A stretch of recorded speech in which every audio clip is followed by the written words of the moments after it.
Welcome to programme news bakers. मैं हूं आपके साथ शाइस्ता यूसुफ। नाज़रीन, कौमी एहतसाब ब्यूरो के नए चेयरमैन के लिए हुकूमत और अपोजिशन में मुज़ाकरात जारी है। मुमकिना उम्मीदवारों में हाजिर सर्विस और रिटायर्ड ब्यूरोक्रेट्स के अलावा सुप्रीम कोर्ट के एक जज का नाम भी शामिल है। नए चेयरमैन नैब की तैनाती के लिए वजारत कानून ने समरी सदर मुमलिकत को भिजवाई थी, जिसके बाद मुशावरत का ये अमल शुरू किया गया है। इससे कबल हुकूमत ने सदारती ऑर्डिनेंस के जरिए अक्टूबर में मौजूदा chairman justice retired Javed Iqbal की मुद्दत मुलाजमत में तौसी की थी। मौजूदा चेयरमैन तब तक अपना काम जारी रखेंगे जब तक किसी नए चेयरमैन के नाम पर इत्तफाक नहीं हो जाता। सवाल यह है कि क्या हुकूमती और अपोजिशन की जो कमेटी है वो किसी एक नाम पर इत्तफाक करेगी? इस पर डिस्कशन के लिए जो मेहमान हमारे मौजूद है, तारुफ मैं आपसे करवा देती हूँ। हमें ज्वाइन किया है नासिब चुगताई साहब ने, लेफ्टिनेंट जनरल रिटायर्ड अमजद शैब साहब हमारे साथ मौजूद हैं, मोना आलम हमें ज्वाइन कर चुकी हैं, जैकम खान साहब हमारे साथ मौजूद हैं और हमारे साथ मौजूद है मुजब्बिल सोहरवर्दी साहब। आप तमाम मेहमानों के वक्त का बेहद शुक्रिया। NBC आपकी जानिब आऊँगी। वैसे तो हुकूमत और अपोजिशन किसी भी मामले पर इत्तफाक नहीं करती है और एक साथ मिल बैठने को तैयार नहीं होती है। आपके ख्याल में इस मामले पर एक साथ बैठ जाएगी, किसी एक नाम पर इत्तफाक कर लेगी? ये तो मुझे पता नहीं कि बैठ जाएगी, क्योंकि जो पिछला एक इत्तफाक राय हुआ है वो भी साथ बैठकर नहीं हुई, ख़ुत किताबत से हुआ है। तो ख़ुत किताबत भी मुशावरत का एक हिस्सा है। और क्योंकि प्राइम मिनिस्टर हाथ नहीं मिलाना चाहते काले लोगों से, तो शायद वो ना बैठ पाएँ और मखदूम शाह महमूद इस सिलसिले में अपना किरदार अदा करें। लेकिन ये मजबूरी है कि आपको मुशावरत से ही एक उम्मीदवार को मुंतखब करना है, नामजद करना है। और ये नामजदगी जब तक नहीं होगी, वो पिछला जो ऑर्डिनेंस आया है, जो बड़ा मुतनाज़ा ऑर्डिनेंस है, कि उस वक्त तक जावेद इकबाल साहब जो पता नहीं कितने अरसे से काम कर रहे हैं, वो मज़ीद काम करते रहेंगे। और आगे चलकर भी वही कार्ड हुकूमत के पास है कि जब चाहे वो इंतखाब कर ले, जब चाहे इनकार कर दे। इनकार की सूरत में जावेद इकबाल साहब कंटिन्यू करेंगे। अब मुझे लगता ये है कि मुशावरत एक लाजमी अमल है आइन के तहत। अगर नहीं होती तो क्या होगा? नहीं होती तो फिर मुशावरत करना पड़ेगी आपको, उसके बाद और करना पड़ेगी मुशावरत। इसके अलावा और कोई रास्ता नहीं है। वरना जो दूसरा रास्ता है, अदालत हाथ डालना नहीं चाहती इस केस के ऊपर कि अगर आपकी मुशावरत मुकम्मल ना हो तो आप वहाँ चले जाएं, कौमी असम्बली की कमेटी के पास आप जाएंगे, वहाँ क्या सूरत हाल होगी, वहाँ भी वही डिवीज़न होगी। तो मुझे लगता है यूँ है कि अभी टाइम लगेगा, इसमें वक्त लगेगा नैब के मुस्तकिल चेयरमैन के तकर्रुर में, और शायद ज़्यादा वक्त लग जाए और ये वक्त गुजारने की कोशिश करें। ठीक, जैन साहब, जैसा कि NBC कह रहे हैं कि वक्त लगेगा, बहुत वक्त लगेगा, लेकिन क्यों लगेगा आपके ख्याल में? बिस्मिल्लाहिर्रहमानिर्रहीम। देखिए, मेरा अंदाज़ा तो ये है कि इनका इत्तफाक राय हो जाएगा। एक वक्त था कि ऐसी चीज़ों पे इत्तफाक राय करना मुश्किल था। उसकी वजह यह है कि उस वक्त में PTI किसी और सोच की हामिल थी। अब जब से इन्होंने नैब का एक नया वो कानून जो मसवदा है जो दिया है इन्होंने, नया उसका कानून, उसमें जिस तरह मेगा करप्शन केसेस में रिलीफ मिलने के चांसेस मौजूद हैं, उससे लगता है कि PTI में भी सोच बदल चुकी है। लिहाजा कोई भी ऐसा चेयरमैन जो दोनों को रास आए और दोनों तरफ करप्शन के बारे में नरम रवैया रखे, तो वो इनको सबको काबिल कबूल होगा।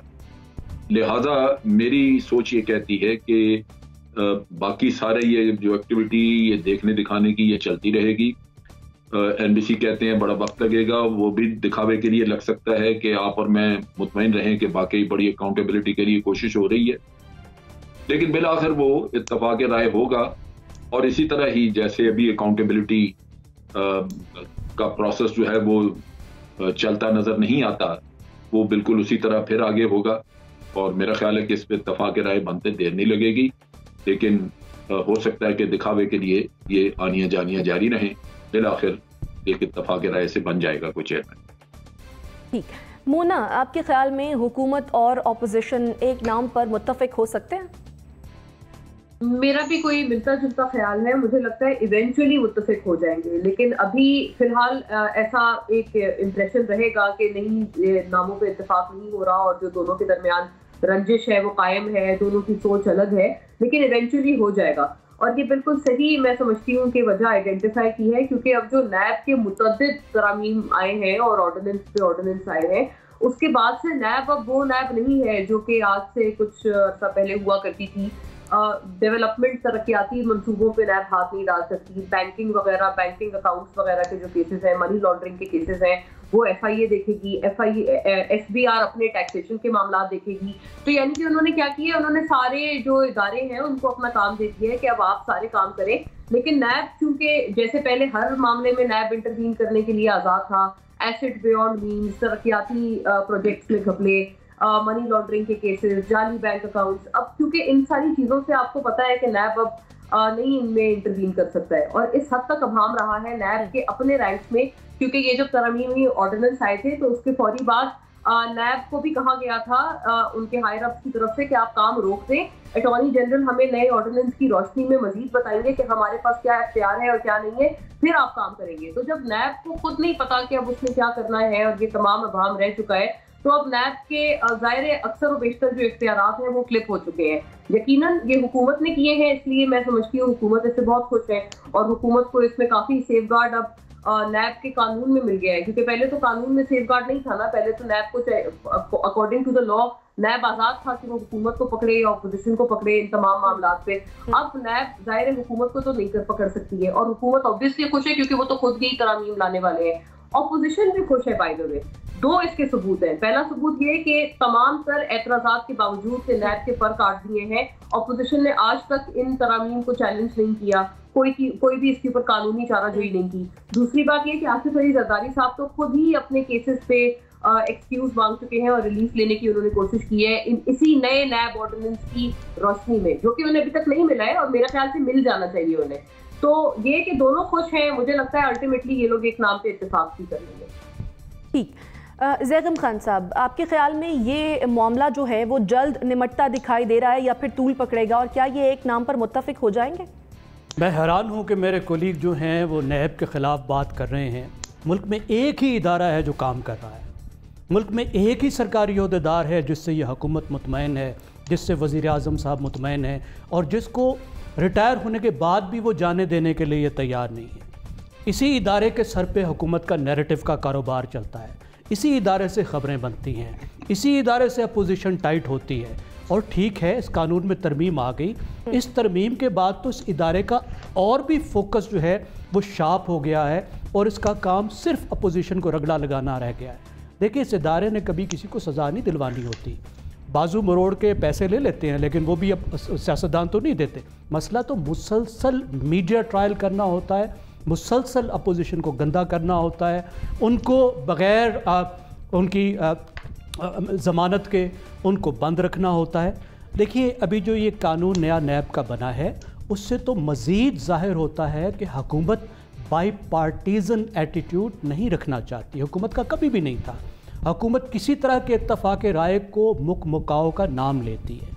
आप देखिए, अक्टूबर में चेयरमैन साहब की जो मुद्दत है वो ख़त्म हो चुकी, तो उससे पहले इत्तफ़ाक़ राय हो जाना चाहिए था। ये प्रोसेस तो उससे पहले शुरू होना चाहिए था, ताकि उसके साथ ही जैसे ही उनकी मुद्दत ख़त्म हो तो एक नए साहब जो हैं वो ओहदा संभाले। लेकिन क्या हुआ, दिसंबर में आके, अक्टूबर में ओहदे की मुद्दत ख़त्म हुई, दिसंबर में आके सदर के पास वज़ारत कानून ने समरी भेजी और नए कानून के मुताबिक जो इत्तफ़ाक़ राय कराने की जो पहली कोशिश है वो सदर साहब ने करनी है। ये भी एक अजीब मजाक है कि जो पाकिस्तान का रियासत का हेड है वो अपोजिशन के और हुकूमत के दरमियान में इत्तफ़ाक़ राय कराने की कोशिश करेगा, जो हमारे एक निज़ाम की पार्लिमानी निज़ाम की भी एक तरीके से नफ़ी है। अब क्या इत्तफ़ाक़ राय हो जाएगा? नाम सुना है, अपोजिशन ने भी 4 इत्तफ़ाक़ कर लिए हैं, हुकूमत के पास भी कुछ होंगे, लेकिन इत्तफ़ाक़ राय नहीं होगा। हुकूमत बिल्कुल उन नामों पे इत्तफ़ाक़ नहीं करेगी, क्योंकि हुकूमत को उसी तरह का बंदा चाहिए जिस तरह का इस वक्त मौजूद है। ये भी ज़हन में रखिए कि अब जो साहब आएंगे वो अगले इलेक्शन के बाद भी चेयरमैन होंगे, यानी वो PTI का भी एहतसाब करेंगे। इत्तफ़ाक़ राय ना हुआ तो फिर क्या होगा? फिर नए कानून में ये लिखा है कि जो स्पीकर है कौमी असम्बली के वो 12 पार्लियामेंटेरियंस की एक कमेटी बनाएंगे। इस कमेटी में अपोजिशन और हुकूमत की बराबर नुमाइंदगी होगी। यहाँ तक तो ठीक है। अब इसके अंदर एक और जो है वो डाला गया है, इसके अंदर थोड़ा सा बारूद, वो ये है कि उसमें से 1/3 मेंबर जो हैं वो सेनेट से होंगे। अच्छा। और कमेटी भी आप जहन में रखिए, हमारे स्पीकर कौमी असम्बली ने बनानी है जो अपनी गैर जानबदारी के लिए पूरे मुल्क में शोहरत रखते हैं। और आपको मालूम है सेनेट में वो अपोजिशन के अरकान भी मौजूद हैं जो अपोजिशन नुमा हुकूमती अरकान हैं। तो अगर उन्होंने 2 बंदे वो डाल दिए फिर तो फैसला हो जाएगा, हुकूमत जिसको चाहती है उसको ले आएगी। लेकिन अगर ये मामला फैसला ना भी हुआ तो गुड फॉर द गवर्नमेंट, क्योंकि उसका मतलब ये है कि ये पाकिस्तान के अजीम तरीन जो नैब के चेयरमैन हैं, जिन्होंने कौम की इतनी बेतहाशा खिदमत की है और जिनका इतना बड़ा नाम है, वो अपनी कुर्सी पर बैठते रहेंगे और पाकिस्तान में करप्शन का कला कमा होता रहेगा। ठीक, मुजम्मिल सोहरावर्दी साहब, जिस तरह के ज़ैगम खान साहब ने फरमाया कि जिस तरह का बंदा हुकूमत को चाहिए वो सीट पर मौजूद है, तो आपके ख्याल में मौजूदा चेयरमैन का नाम भी नए चेयरमैन के तौर पर ज़ेर गौर आ सकता है? मतलब इमरान खान साहब की तो ख्वाहिश होगी ना कि तादम मर्ग जावेद इकबाल साहब को यहाँ तो वो ऐसा अमृत पिला दें कि उनको मौत आए ही ना, और वो ताहयात और तादम जब तक इमरान खान साहब के इक़्तिदार का सूरज चलता रहे तब तक जावेद इकबाल साहब चेयरमैन नैब रहे। हाल ही में जो डीजी नैब लाहौर की तैनाती जिस तरह हुई है और उस पर जिस तरह की गुफ्तगू हो रही है, मुझे नहीं समझ आती ये कैसे कह रहे हैं कि जो है नैब का जो ऑर्डिनेंस के बाद हुकूमत का फोकस नैब पे नहीं रहा। हुकूमत का बहुत फोकस है नैब के ऊपर, क्योंकि नैब से ही तो अपोजिशन को कंट्रोल किया जा सकता है, वरना 90 दिन का रिमांड और प्रोडक्शन ऑर्डर को FIA से तो नहीं रुक सकते। ये शहबाज शरीफ पे FIA का केस डालकर देख लिया है ना। आप नैब होती तो आपने यूँ पकड़ के अंदर करना था और उसके बाद 2 साल पता ही नहीं लगना था कहाँ है बंदा, बेल हो ही नहीं सकती थी। FIA के लॉज में, पुलिस के लॉज में, एंटी करप्शन के लॉज में तो लीगल और जुडिशल रेमेडीज अवेलेबल हैं जो कि नैब में नहीं है, इसीलिए नैब के कानून को काला कानून कहते हैं। लेकिन मैं आपको ये कहना चाहता हूँ कि नैब चेयरमैन जावेद इकबाल साहब ने पाकिस्तान में करप्शन के नैरेटिव के साथ वही किया है जो इसहाक खान साहब ने 58(2)B के साथ किया था। दुनिया के अक्सर ममालिक में ये 58(2)B क्वीन ऑफ इंग्लैंड के बाद बहुत सारे में रियासत के सरबराह के पास किसी एमरजेंसी में पार्लियामेंट को तोड़ने का अख्तियार मौजूद रहता है, लेकिन वो 100 साल ये इख्तियार इस्तेमाल नहीं करते। पर हमारे यहाँ तो 6 2 साल बाद इस्तेमाल किया गया, एंड में पार्लियामेंट ने इसको खत्म किया और अब हम नैब भी खत्म कर रहे हैं। अब हम नैब भी खत्म कर रहे हैं। नहीं, कोई इत्तेफाक नहीं हो सकता क्योंकि इमरान खान साहब जावेद इकबाल साहब को कंटिन्यू कराना एक नाम पर इत्तेफाक नहीं कर सकती। आपका पॉइंट आ गया। NBC आपके जानिब आऊंगी। अगर हम बात करते हैं चेयरमैन नैब की, इस ओहदे के लिए आपके ख्याल में किस तरह के शख्स का इंतखाब होना चाहिए? देखिए, अब मैं मिसाल अगर दूंगा चीफ इलेक्शन कमिश्नर की तो बहुत लोग नाराज हो जाएंगे। वहाँ इत्तफाक राय हुआ था ना, राजा सिकंदर पर इत्तफाक राय हुआ था। उसके बाद क्या हुआ, आजम सवाती ने और फवाद चौधरी ने क्या कुछ नहीं कह दिया, आग लगाने तक वाले बात पहुंच गई। और कब नहीं मानते इलेक्शन कमीशन को, फिर माफ़ी और मैं कहना माफ़ी कबूल नहीं होनी चाहिए थी। खैर ये उनका इस्तेकाक है। मेरा अपना कहना ये कि तकलीफ क्या है हुकूमत को इस नैब के चेयरमैन से। अगर आप फिगर्स देखें तो टोटल 1245 नोटिस जारी हुए नैब की तरफ से, जिसमें से 1120 से 1130 जारी हुए अपोजिशन को। मालम जब्बा केस को गलत कोर्ट किया गया नैब की तरफ से। शार हाई कोर्ट ने कहा था ये केस कंटिन्यू करें फला शराइत के तहत। वो शराइत तो लेकर आ गए, केस कंटिन्यू करें, खा गए कि कह दिया जी कोर्ट ने मना कर दिया है। कितने केस हैं ऐसे जो दबा दिए गए, छुपा दिए गए, अंडर द कारपेट डाल दिए गए। और बाकी लोगों को देखें आप, लोग 2-2 साल जेल में रहे, हवालात में रहे, और कैसी भी हवालात हो उसमें रहे, वो लोग कैद में रहे और उनका कोई पूछने वाला नहीं था। अदालतों ने मजबूर होकर सख्त तरीन फैसले दिए कि इनको बेल पर छोड़ दें, केस नहीं बनता और मेरिट केस नहीं बनता। आप जुल्म कर रहे हैं, आप इंजीनियरिंग एहतसाब कर रहे हैं, आप ये कमेंट है ना। तो और ये कंटिन्यू है, ये चल रहा है। तो मेरा ख्याल ये है कि हुकूमत को जल्दी नहीं होगी नया चेयरमैन लाने में, और हुकूमत चाहेगी कि जनाब जस्टिस जावेद इकबाल साहब जो लापता अफराद के भी चेयरमैन हैं और कई कमेटियों के चेयरमैन रहे, वही कंटिन्यू करे। वही मेरा ख्याल है मेरे से में चलेगा आपके। लेकिन नया चेयरमैन लाना मजबूरी ज़रूर है। ठीक है, आपके ख्याल में नया चेयरमैन लाना मजबूरी जरूर है? नाज़रीन, छोटी सी ब्रेक लेते हैं, फिर वापस स्टे विद अस।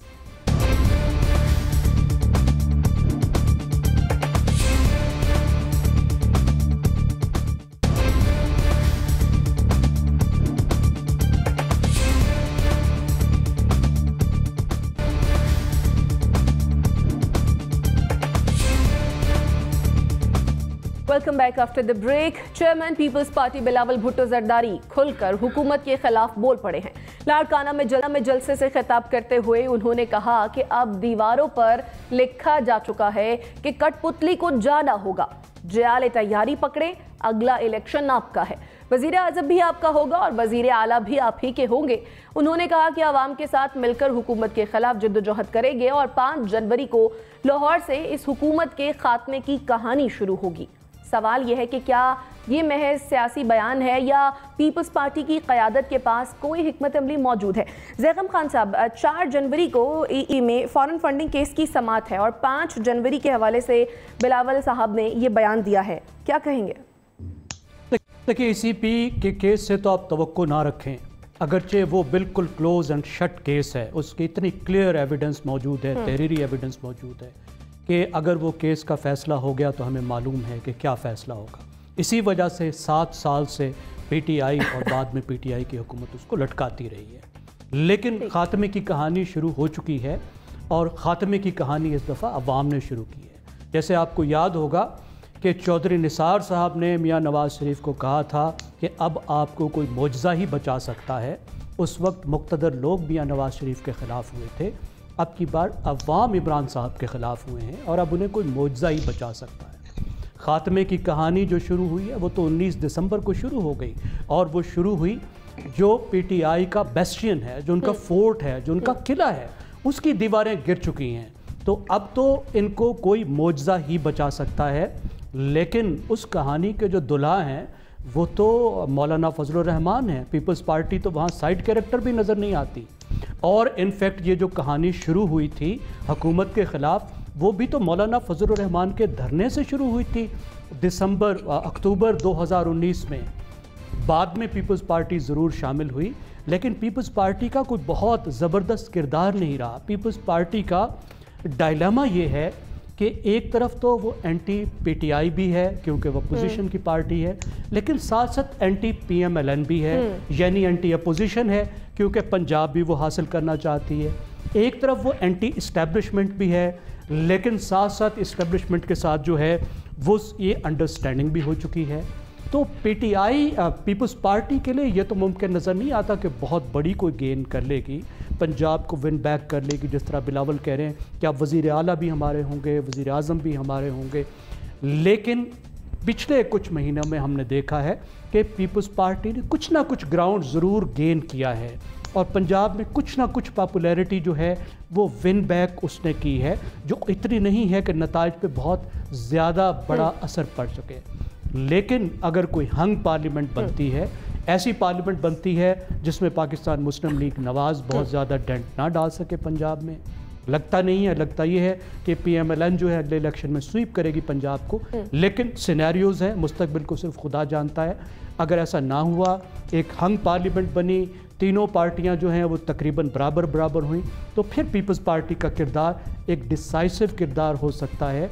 और जो पीपल्स पार्टी का बेस्ट केस सिनेरियो है, जो उनका ख्वाब है कि फिर हम कहेंगे कि हमें वज़ीर आज़म बनाओ, तो वो भी एक कम से कम एक अमकान तो हो सकता है।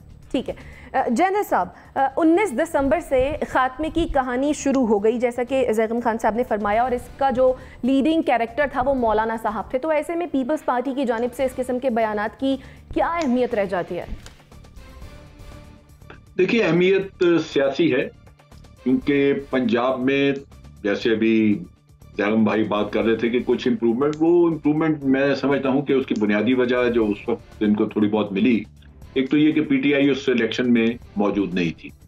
फिर PTI के बाद लीडर्स ने उनको, अपने वोटर्स को कहा कि आप पीपल्स पार्टी की हेल्प करें या पीपल्स पार्टी को वोट दे दें। तो मुझे नहीं लगता कि इन्होंने बहुत ज़्यादा ग्राउंड गेन की है वहाँ पे। लिहाजा एक पार्टी जो कन्फाइंड है सिंध तक, जिसका सारी स्ट्रेंथ वहाँ सिंध में नजर आती है और किसी और सूबे में उनका कोई खास रोल नजर नहीं आता, उससे ये तवक्को करना कि वो बहुत बड़ा भूचाल लेके आ जाएगी पंजाब से, वो बड़ा मुश्किल लगता है। बाकी रही बात ये कि कुछ ना कुछ तो लोग इकट्ठे करेंगे, और जब इस तरह की मार्च या कोई इस तरह का वो शो डाउन आपने कोई स्टेज करना होता है, ड्रामा, तो सारे मुल्क से लोग इकट्ठे किए जाते हैं। कराची से भी लोग चलेंगे, सिंध से लोग आएंगे, मुख्तलिफ जगहों से, साउथ पंजाब से भी आ जाएंगे। साउथ पंजाब में इनका होल्ड है कुछ ना कुछ, तो वो एक शो तो बन सकता है कि आप काफी बड़ा एक शो क्रिएट कर दें कि काफी बड़ा मजमा हो, लेकिन वो कोई डिसाइसिव फैक्टर वाला नहीं होगा। और मेरा अपना अंदाजा है कि पीपल्स पार्टी जो है ये कर भी नहीं रही इस वजह से कि उनको कोई इस बात का यकीन है कि वो हुकूमत को गिरा सकेंगे। वो ये एक्टिविटी कर इसलिए रहे कि अगले इलेक्शन के लिए कुछ ना कुछ वो स्ट्रेंथ मस्टर करें, यहाँ पे मुतहर्रिक नजर आए पंजाब में, ताकि अगला इलेक्शन हो तो उनको कुछ यहाँ पे पतीराई मिल सके। तो मेरा अपना ख्याल है क्या कुछ और रहे, ऑब्जेक्टिव उनके गालिबन मुख्तलिफ है। ठीक, एनबीसी, जिस तरह से बिलावल भुट्टो जरदारी का बयान सामने आया तो उससे तो ये लगा कि हुकूमत का जाना ठहर गया और हुकूमत का खात्मा जो है वो करीब है। क्या वाकई आपको लगता है कि ऐसा? शाइस्ता, ऐसे बयान तो हम कई बार सुन चुके हैं। आर्या पार वाले बयान भी थे हमारे, जरदारी साहब वाले ईंट शींट बुझा दूंगा वाला बयान भी हमने सुना था। तो ये बयान तो बहुत आते रहते हैं। 5 जनवरी की सिग्निफिकेंस मेरे लिए ये है कि वो जुल्फ़िकार अली भुट्टो की सालगिरह का दिन है, और हर 5 जनवरी को पीपल्स पार्टी एक बड़ा इज्तिमा करती है भुट्टो साहब के बर्थडे का। पूरा मुल्क में होता है वो। इस बार वो मरकजी इज्तिमा लाहौर में कर रहा है, जहाँ पीपल्स पार्टी बनी थी, कायम हुई थी। अब आ जाएं पंजाब में पीपल्स पार्टी कहाँ खड़ी है? मेरा ख्याल है कहीं भी नहीं खड़ी है अभी फ़िलहाल, किसी जगह भी नहीं खड़ी हुई। 3 नंबर तक पे निशात नहीं है। जो आप कह रहे हैं एक बाई इलेक्शन हुए थे, हमने उस दिन बात की थी कि अगर 100 तरफा मुकाबला हो तो मालूम होगा पीपल्स पार्टी कहाँ है। वो 2 तरफा मुकाबला था और ज़ाहिर है पीटीआई के वोट पीपल्स पार्टी को गए थे, कट के गए थे। ऐसी सूरत हाल में अगर 2 तरफा मुकाबला होता है तो पीपल्स पार्टी को कोई इम्कान हो सकता है कि वो कुछ सीटें ले लें। लेकिन पेशावर में पीपल्स पार्टी ने अच्छे वोट लिए, 46 या 43,000 वोट लिए उन्होंने अमीर के इंतखाब में। उसके अलावा पंजाब में अगर वो किसी से अलायंस कर लेते हैं या कोई इत्तेहाद हो जाता है, या पीटीआई और पीएमएल जिस जनरल साहब करें, इससे 2 जमातें इस तरह टकराती हैं कि किसी की अक्सरियत नहीं होती, तो फिर पीपल्स पार्टी का चांस बनता है। पीपल्स पार्टी सिंध से मुझे यकीन है, मैं जो देखा है सूरत हाल है कि पीपल्स पार्टी के अलावा कोई नहीं है यहाँ पर। शायद कराची में भी अब किसी बड़ी तब्दीली आएगी, खासी बड़ी तब्दीली आएगी। और फिर केपीके में जो सूरत हाल बन रही है वो बहुत संगीन है पीटीआई के लिए। तो ये सब अगर मिला लें आप तो शायद अगली पार्लियामेंट एक ऐसी हंग पार्लियामेंट होगी जिसमें पीएमएल गालिबन लीड करेगी, पीपल्स पार्टी भी उसमें होगी, और कुछ परिंदे भी जो वापस जाएंगे पीएमएलएन में या पीपल्स पार्टी में, जनूबी पंजाब के, वो भी होंगे। बयान सियासी है, मौका सियासी है, मौका बहुत जज्बाती है, इसमें बहुत तकड़ीरें होंगी, बहुत के किले उखाड़ देंगे और तुम्हारी मीखें निकाल देंगे वगैरह वगैरह, बहुत होगा। लेकिन अमलन मुझे कुछ नज़र नहीं आता। ठीक है, मुजम्मिल सोहरावर्दी साहब, बज़ाहिर यूँ लगता है कि पीपल्स पार्टी विफाक के साथ साथ पंजाब का ख्वाब देख रही है। आपको लगता है कि पंजाब में पीपल्स पार्टी की पोजीशन स्ट्रांग हो सकती है, पीपल्स पार्टी पंजाब में आ सकती है? देखिए, ये अब देखने की बात है कि पीटीआई कितना वोट बैंक लूज करती है। अगर पीपल्स पार्टी ने वोट बैंक लूज किया था और वो पीटीआई के पास चला गया था, क्योंकि वो पीएमएलएन के पास तो नहीं जाना था, और अगर अब पीटीआई वोट बैंक लूज करती है तो क्या वो पीपल्स पार्टी के पास जाएगा वापस? ये एक मुश्किल सूरत हाल है। लेकिन सियासत में कुछ भी नामुमकिन नहीं है। बहुत से दोस्त जो हैं वो 2-3 साल तक मौलाना फजलुर रहमान को बेरोज़गार और बेगानी शादी में अब्दुल्ला दीवाना और ज़रा मुख्तलिफ किस्म का उनका तमस्खर यहाँ पे उड़ाते रहे नेशनल चैनल्स पे, लेकिन आज दैगम खान उन्हें दूल्हा कह रही हैं। देखिए ना, सियासत मुमकिन को नामुमकिन और नामुमकिन को मुमकिन बनाने का खेल है। आज सब मौलाना फजलुर रहमान को दूल्हा कह रहे हैं कि उन्होंने बेस कैंप से पीटीआई को उखाड़ के बाहर फेंक दिया। 3 साल पहले जब मौलाना फजलुर रहमान बाहर निकले थे तो लोग उन्हें बेरोजगार कह रहे थे। लोग कह रहे थे इनकी सियासत खत्म हो गई है, ये इक़्तिदार के बगैर जिंदा नहीं रह सकते, ये मछली बगैर पानी की है। लेकिन आप वो देखें, मछली जो है उसने समुंदर गर्क कर दिया पीटीआई का जो है केपी के अंदर। तो लिहाजा सियासत जो है नामुमकिनात को मुमकिन बनाने का खेल है। अगर पीपल्स पार्टी कोशिश करना चाहती है पंजाब में अपने वोट बैंक को वापस लेने की, तो ये एक सियासी जद्दोजहद है। हमारे दोस्त फौरन कह देते हैं कि इससे कुछ नहीं होगा, कोई फतह नहीं होगा। भाई ये कोई 2 फौजों की लड़ाई नहीं है कि जीत और हार का फैसला होकर ही कुछ होगा। ये सियासी जद्दोजहद है, ये कई सालों तक चलती है। लोगों की राय अम्मा बनाते हैं, वो कहते हैं आर पार के बयान लगाए कुछ नहीं हुआ। भाई हुआ ना, आर पार के लोगों का ज़हन बना, लोगों ने आर पार कर दिया। 19 दिसंबर को लोगों ने तमाम ज़मीनी इंतखाबात में आर पार कर दिया, वोट की ताकत ने आर पार कर दिया। और कोई तलवार से आर पार थोड़ी करना था, लोगों ने कोई गौरी मिसाइल चला के तो आर पार थोड़ी करना था। अवाम के हाथ में कोई असला या कोई गौरी मिसाइल तो नहीं है, वोट की ताकत है, उन्होंने उससे आर पार कर दिया।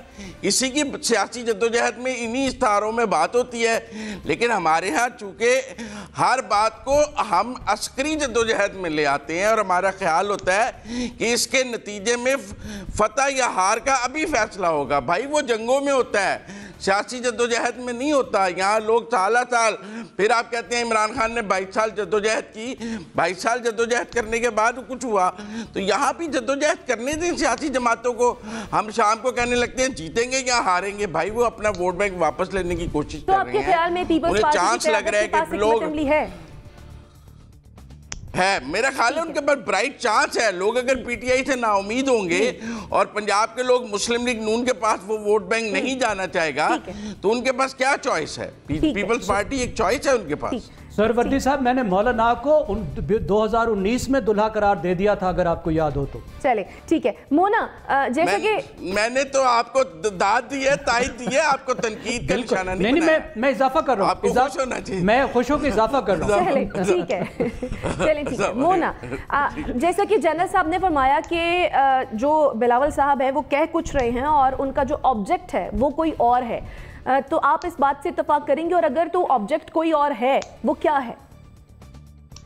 देखिए ये बात सही है कि पीपल्स पार्टी काफी वक्त से अपने आप को थोड़ा री एस्टेब्लिश करना चाह रही है पंजाब में, जो कि पहले वो खास तौर पर 2018 में काफी नाकाम रहे हैं। बल्कि जितने ज़िमनी इंतखाब हुए हैं, इवन डस्का आप ले लें, तो उसमें हमने देखा है पीपल्स पार्टी की बहुत ही पुअर और डिसमल परफॉर्मेंस रही है पंजाब में। उन्होंने अपनी तंजीम दोबारा बनाई है, एक अपने आप को रिकम्पोज भी किया है। कायरा साहब और चौधरी मंजूर साहब की जगह फिर राजा परवेज अशरफ को वो आगे लाए हैं। वो इस तरह की चीजें पीपल्स पार्टी काफी टाइम से कर रहे हैं।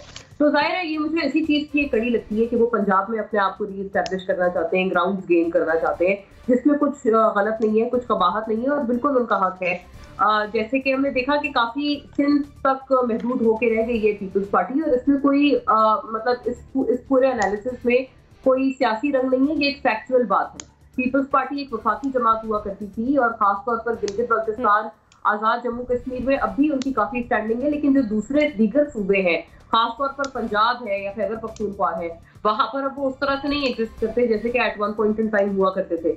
ये भी बात सही है कि केपी में उन्होंने काफी अपने ग्राउंड कुछ बेहतर हुए हैं, उस पुरानी पोजीशन पे वापस नहीं गए हैं। वो जो चारों सूबों की जंजीर बेनजीर वाला मामला था, लेकिन फिर भी उन्होंने निस्बतन बेहतर किया है इस दफा बल्दियाती इंतखाबात में। पंजाब में उन्होंने अभी भी मैं समझती हूँ काफी ग्राउंड गेन करने हैं। कुछ लोग NA 133 के नताइज को देखकर कहते हैं कि पीपल्स पार्टी ने बेहतर परफॉर्म किया, लेकिन अभी जो बात हुई मैं उससे बिल्कुल मुत्तफिक हूँ कि वो चूंकि 2 जमातों में कंपटीशन था, PTI उसमें थी नहीं, तो मुझे नहीं लगता कि पीपल्स पार्टी अपने आप को वहां पर असेस कर सकते हैं। और उसका एक दूसरा फैक्टर भी है। दूसरा फैक्टर ये है कि वैसे तो लेफ्ट का वोट पड़ता था ना, सेंटर या सेंटर टू लेफ्ट का वोट पड़ता था पीपल्स पार्टी को। इस दफा जो NA 133 इन्होंने कंटेस्ट किया है, तो आपको पता है असलम गिल ने मजहबी एक कार्ड के ऊपर ये इलेक्शन लड़ा और उस पर उन्होंने नामूसे रिसालत और इस तरह की चीजें उन्होंने इस्तेमाल की, क्योंकि पीपल्स पार्टी के बिल्कुल एक उनके मंशूर और उनके मैनिफेस्टो से बिल्कुल अलग है, मुतरादिफ है। तो हो सकता है इसलिए भी उनको कुछ रिलीजियस वोट भी पड़ गया। इसलिए मैं नहीं समझती कि ये NA 133 ऐसा उनकी अकासी था। पंजाब में अभी भी उन्होंने ग्राउंड गेन करना है, लेकिन हकीकतन वो इस हुकूमत के खिलाफ तब तक कुछ नहीं कर सकते जब तक या तो वो पंजाब में आमादा कर लें PMLN को कि कोई नो कॉन्फिडेंस मोशन लाएं। ये एक बहुत बड़ा पॉइंट था जिसके ऊपर PDM से वो लोग अलहदा हुए थे। अगर वो दोबारा आमादा कर लेते हैं तो वो कुछ कर सकते हैं, या अगर वो कौमी सतह पर हुकूमती एलाइज को तोड़ पाते हैं, जिसकी कोशिशें बाय द वे चल रही है, तब भी वो हुकूमत के खिलाफ कुछ कर पाएंगे। लेकिन एज सच पंजाब में पावर शो करके वो अपने आप को री एस्टैब्लिश तो कर लेंगे उस प्रोविंस में, जो कि उनको करना भी चाहिए। वो वहां पर बहुत कुछ खो चुके हैं, लेकिन वो हुकूमत के खिलाफ एज सच कुछ शहर हासिल नहीं हो पाएगा। ठीक है जैना साहब, आपके ख्याल में पीपल्स पार्टी और मुस्लिम लीग नून दोबारा करीब आ सकते हैं? मेरा ख्याल है जैसे मुजम्मिल बात कर रहे हैं कि ये पॉलिटिक्स में हर चीज मुमकिन है, क्योंकि पॉलिटिक्स हमारी में अखलाकियात वाला तो मसला है कोई नहीं, और ना ही आइडियोलॉजी का है। स्ट्रगल है, पावर स्ट्रगल, और पॉसिबिलिटी यही नजर आती है कि एक हंग पार्लियामेंट होगी, और अगर पीपल्स पार्टी करना चाहती है कोई इत्तेहाद नून लीग से, तो ये फैसला नून लीग ने करना होगा, क्योंकि PMLN को लगता ये है कि पंजाब में डेफिनेटली उनको मेजॉरिटी मिलेगी। अगर पंजाब में उनको काफी अच्छी विक्ट्री मिल जाती है तो फिर फैसला साजी उनके हाथ में होगी, ये किसी एक पार्टी के जिसको वो साथ मिलाते हैं उसकी मर्जी पे तो नहीं होगा। लेकिन इसकी पॉसिबिलिटी मौजूद है कि एक ऐसी बन जाए, इत्तेहाद ऐसा बन जाए जिससे कि हुकूमत के मजे दोनों लूट सकें, और उसके लिए कोई ऐसी आइडियोलॉजी या इखलाकियात वाला मसला मेरा नहीं ख्याल को पेश आएगा, पहले भी होता रहा है, तो ये हो जाएगा। आप देखिए कि जब चौधरी परवेज इलाही उन लोगों को कातिल कहा जाता था बेनजीर का, तो बेनजीर के उनकी शहादत के कुछ देर बाद ही आपने देखा कि उनको डिप्टी वजीर आजम बना लिया उन्होंने अपनी कैबिनेट में, क्योंकि इक़्तिदार रखना था और उसमें जरूरत थी कि मुखालफत कम हो दूसरी साइड से। तो इसलिए यहाँ हर चीज मुमकिन है, क्योंकि इसमें इखलाकियात वगैरह कोई ऐसी चीज मैंने मानी नहीं रखती, और ना ही किसी की आइडियोलॉजी है। अगर है तो इक़्तिदार, उसकी लालच, उसी के लिए भाग दौड़, और वो बिल्कुल मुमकिन है। ठीक ज़ैगम खान साहब, मैं NBC का कमेंट ले लूँ फिर आपकी जानिब आती हूँ। NBC हम देखते हैं कि जिस तरह से, ठीक है मुजम्मिल साहब मैं आपकी जानिब भी आ जाऊँगी। NBC हम देखते हैं कि PTI का कला जो है वो KP के था, लेकिन बल्दियाती इंतखाबात में हमने देखा कि PTI वहाँ पर जो है वो अपनी पोजीशन उस तरह से बरकरार नहीं रख सकी। इसी तरह से पीपल्स पार्टी का कला जो है वो सिंध तस्वुर किया जाता है। सिंध में अगर बल्दियाती इंतखाबात होते हैं तो आपके ख्याल में यहाँ भी ऐसी कोई सूरत हाल देखने में मिल सकती है? मेरा ख्याल है सिंध में वो खतरनाक शिकस्त नहीं होगी पीपल्स पार्टी को जो PTI को KP में हुई है। वो तो तारीखी शिकस्त है, मिसाली शिकस्त है। वो तो घर के अंदर घुस के मारा गया है, और यहाँ मुझे नहीं लगता कि सिंध में ऐसी कोई सिचुएशन बने। बल्कि मैं आपसे पहले कह चुका हूँ कि मुझे कराची भी लगता है तब्दील होता हुआ आहिस्ता आहिस्ता, और क्योंकि कराची वाले लोग जो हैं वो एम्पावर किए गए, उनको फंड दिए गए, वो काम कर रहे हैं वगैरह वगैरह। मनौला कभी शायद जनरल साहब गए हो, आप में से कोई गया हो, सदियों पुराना जजीरा था, और वो अब टूरिस्ट हब बना हुआ है, वहाँ हट्स बनी हुई हैं, वहाँ पर रोड हैं, वहाँ पर वो। खैर ये छोड़ इन बातों को। मैं ये अर्ज़ कर रहा था कि पीपल्स पार्टी और मुस्लिम लीग इतने दूर नहीं गए हैं जितना हम समझ रहे हैं। कल नवाज शरीफ का बयान बेनज़ीर भुट्टो पर, कल मरियम का बयान बेनज़ीर भुट्टो की शहादत पर आप पढ़ लें, जज्बाती बयान आते हैं दोनों, और कहते हैं हमारे घर में शोक था, और उन्होंने हवाला भी दिया है चार्ट ऑफ डेमोक्रेसी का। तो चार्ट ऑफ डेमोक्रेसी दोबारा भी हो सकता है, दोबारा भी हो सकता है, किसी भी तरह हो सकता है, किसी और अंदाज में हो सकता है, नई शक्ल डाल के हो सकता है, अपनी गलतियां तस्लीम करके हो सकता है। बहुत सी गलतियां मुस्लिम लीग नून ने की 18वीं तरमीम में, बाज़ शिकों को बरकरार रखने पर इसरार करके वो तस्लीम भी करते हैं कि हमसे गलती हो गई। तो इस सब गलतियों का इतराफ़ करके फिर दोबारा आ जाएंगे नए नाम से। खुर्शीद शाह साहब ने कहा था अभी जो रिहा हुए कि वक्त आएगा कि जब पीपल्स पार्टी कहेगी कि आप बनाएं प्राइम मिनिस्टर, और मुस्लिम लीग नून कहेगी कि आप बनाएं प्राइम मिनिस्टर। ये कौन सा फार्मूला है, समझ में ये नहीं आया। लेकिन ज़ाहिर है खुर्शीद शाह बहुत पहुँचे हुए आदमी हैं, उनकी तलात का सचस्पे बहुत ज़्यादा हैं, तो वो हो सकता है। लेकिन मैं आज भी अर्ज कर रहा हूँ कि PTI का सिंध में भी और KP में आपका सामना हो गया, और पंजाब में बल्दियाती इंतखाबात में कोई चांस मुझे नजर नहीं आ रहा। बल्दियाती इंतखाबात होने दें, नई कहानी नजर नहीं आ रहा है। ज़ैगम साहब क्विकली कमेंट कीजिएगा, मुझे मुजम्मिल साहब की जानिब जाना, फिर ब्रेक की जानिब बढ़े। देखिए, जिस तरह जनरल साहब की ट्रेनिंग जंग करने की है, दुश्मन को ख़त्म करने की है, उसी तरह एक सियासतदान की जो ट्रेनिंग है वो कन्फ्लिक्ट रेजोल्यूशन की होती है, कॉमन ग्राउंड ढूंढने की होती है, इकट्ठे मिल के काम करने की होती है, सुलह पैदा करने की होती है। कोई पॉलिटिकल पार्टीज की आपस में दुश्मनी नहीं होती, उन्होंने कॉमन ग्राउंड ढूंढ के मिलके भी काम कर सकते हैं, अगरचे वो अलग अलग डेमोग्राफिक्स को रिप्रेजेंट कर रहे होते हैं। सिर्फ मैं ये कहूँगा कि जहाँ तक पीपल्स पार्टी और नून की बात है, इलेक्शन से पहले तो किसी किस्म का अलायंस दोनों के लिए नुकसानदेह है, लेकिन इलेक्शन के बाद इस बात का काफ़ी इम्कान मौजूद है कि दो पार्टियां करीब आएँ। ख़ास तौर पे अगर इलेक्शन से पहले पीटीआई की टूट फूट ना हुई तो फिर ये दो पार्टियां करीब आ जाएंगी। ठीक है, मुजम्मिल साहब क्विकली कमेंट कीजिएगा, मुझे ब्रेक की जानिब बढ़ना है। बस वो जनरल साहब कह रहे थे कि कातिल लीग कहा था और परवेज इलाही को बेनजीर का कातिल कहा था, तो इमरान खान साहब ने पंजाब का सबसे बड़ा डाकू कहा था परवेज इलाही को, और आज स्पीकर बना के बिठाया हुआ है। आधा सच ना बताएं इक़्तिदार के लिए इमरान खान ने भी फिर पंजाब के सबसे बड़े डाकू को गले लगा लिया था। ठीक है, बहरहाल वो कहते हैं ना कि सियासत में कुछ भी हरफे आखिर नहीं होता। मैंने किसी को बड़ी जिम्मा नहीं कहा, मैंने कहा अखलाकियात नहीं है इसमें, और मैं कायम हूं इस पे।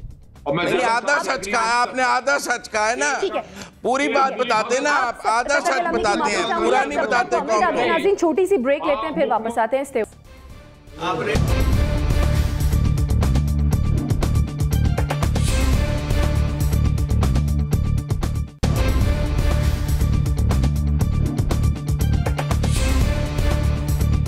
Welcome back. हुकूमत ने मिनी बजट पेश करने की तैयारियां मुकम्मल कर ली है, जो जल्द मंजूरी के लिए पार्लियामेंट में पेश किया जाएगा। मिनी बजट में IMF की शराइत के तहत टैक्स छूट और मुराद खत्म की जा रही है। ऑपोजिशन जमातों बिलखुसूस मुस्लिम लीग नून ने बजट की मज़ाहमत का ऐलान कर रखा है और इस सिलसिले में इत्तेहादी जमातों से राब्ते का भी फैसला किया है। सवाल यह है कि क्या नून लीग मिनी बजट रोकने में कामयाब हो जाएगी? मोना, क्या कहेंगी? जाहिर है इशारों किनारों का इंतजार रहेगा, वरना इस तरह से अगर होता तो भरपूर मुखालफत लीग ने की थी। वफाकी जो बजट आता है उनकी हर दफा हर साल करते हैं और ठीक करते हैं, गलत नहीं करते, लेकिन कुछ अमली तौर पर नहीं कर पाते, बल्कि जब बजट पास होना होता है तो मशकूक तौर पर गायब हो जाते हैं ऑपोजिशन बेनिफिट में से। तो इस दफा भी जाहिर है वो इशारों का वेट करेंगे कि अगर उनको कोई गो अहेड ग्रीन सिग्नल मिलता है कि आप रोक लें तो वो रोक लेंगे, वरना नहीं रोकेंगे। ठीक है, NBC बहुत पेचीदा कहानी है ये। सबसे पहले तो मुझे इस बात पे इतराज़ है कि हमने IMF की शराइत पेशगी तस्लीम करने की शर्त क्यों तस्लीम की कि 12 जनवरी तक तस्लीम कर लो और पार्लियामेंट से मंजूर करा कर लाओ, ऑर्डिनेंस नहीं चलेगा। ये हम पे डिक्टेशन है, बहुत तगड़ा ख़तरनाक। पहले भी हमने डिक्टेशन लिया है, पुरानी बात मैं फिर नहीं कहूँगा कि नई बात नहीं, लेकिन ये इंतहाई ख़तरनाक डिक्टेशन है। अब उसके बाद ये आपका टाइम नहीं है कि मिनी बजट जब आता है तो महंगाई बढ़ाने के लिए आता है, कम करने के लिए नहीं आता। मिनी बजट गुलाम शाह खान भी लाए थे और वो वाकई माकूल बजट थे वो। ये तो गैर माकूल बजट है बिल्कुल, और इसमें महंगाई बढ़ेगी।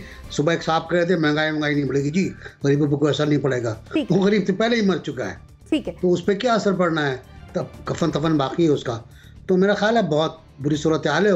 पास तो करा लेंगे, कैसर साहब मौजूद हैं, असद कैसर, कोई हंगामा होगा, शोर होगा, उसमें कोई कुछ पड़ेगा, पास हो जाएगा। ठीक है, जनरल साहब आप क्या कहेंगे? मेरा ख्याल है कि बजट ये पास हो जाएगा। उसकी वजह यही है कि एक एक्सीजेंसी है, एक इस तरह के आप शिकंजे में फंसे पड़े कि आपके पास हल कोई नहीं है। और एक्चुअली ये सारा किस्सा खराब इसी वजह से हो रहा है कि ये पॉलिटिकल पार्टीज जो हैं इस पे कंसंट्रेट नहीं कर रही। ये जो कर्जे बढ़ गए हैं हमारे, और जो हमारी अपनी एक तरह की खुद मुख्तारी आज बिल्कुल IMF के कब्जे में आई हुई है, ये बहुत ही खतरनाक खेल है और इनको पॉलिटिकल पार्टीज को इसकी सीरियसनेस समझनी चाहिए। ये कोई एक पॉलिटिकल पार्टी ठीक नहीं कर सकेगी, इनको मिलके इसके बारे में कर्जे उतारने की स्ट्रेटजी वर्कआउट करनी चाहिए। अगर वो नहीं करेंगे तो ये सिलसिला अगली जो पार्टी आएगी उसके लिए भी इसी तरह दुख बना रहेगा। ठीक है, ज़ैगम खान साहब। देखिए शाइस्ता, आज के दिन डॉलर जो है वो 178 रुपए पे ट्रेड कर रहा है और मई से लेकर अब तक रुपया 17% गिर चुका है। जो माहिरीन माशियात हमें बड़ी वजह बता रहे हैं वो ये है कि जून में जो IMF का छठा रिव्यू होना था वो नहीं हुआ और बजाय उस रिव्यू को पिछली टीम से कराने के इमरान खान साहब ने एक बार फिर पूरी माशी टीम बदल दी, अपना वज़ीर चौथी दफ़ा बदल दिया और सेक्रेटरी जो है उसको छठी दफ़ा बदल दिया। उसके नतीजे में जो गैर यकीनी सूरत हाल आई, उसने इन्फ्लेशन को उठा के 10% पर फेंक दिया और आपके रुपए को 17% गिरा दिया। इस वक्त आपके पास कोई रास्ता नहीं है। पाकिस्तान ने कमिट कर लिया है IMF के साथ, स्टाफ लेवल एग्रीमेंट हो गया है कि हम स्टेट बैंक ऑफ पाकिस्तान को भी इंडिपेंडेंट करेंगे। इंडिपेंडेंट का मतलब ये है कि वो सिर्फ बैनुल-अक़वामी अदारों से डिक्टेशन लेगा, स्टेट ऑफ पाकिस्तान की बात वो नहीं मानेगा। साथ ही सैकड़ों अरब रुपए के नए टैक्स लगाने का भी वादा किया जा चुका है। 12 दिसंबर को IMF की बोर्ड लेवल की मीटिंग है, जिससे एक हफ्ता पहले हमने उनको देना है कि जनाब ये कानून पास हो गए। पाकिस्तान की 70 साल तारीख में, जिसमें 13 दफ़ा हम IMF के पास गए, पहली दफ़ा हम ये वादा करके आए हैं कि कानून पेश नहीं करेंगे, बल्कि हजूर को, जनाब को पहले कानून हम मंजूर करवा के देंगे, फिर आपसे उसके बाद किस्तें लेंगे। तो बैड गवर्नेंस ने हमें जहाँ पहुँचा दिया है। इस वक्त पाकिस्तान की मईशत जो है वो ऊंधी पड़ी हुई है, तब्दीली आ चुकी है। इस वक्त इसके अलावा कोई रास्ता नहीं है।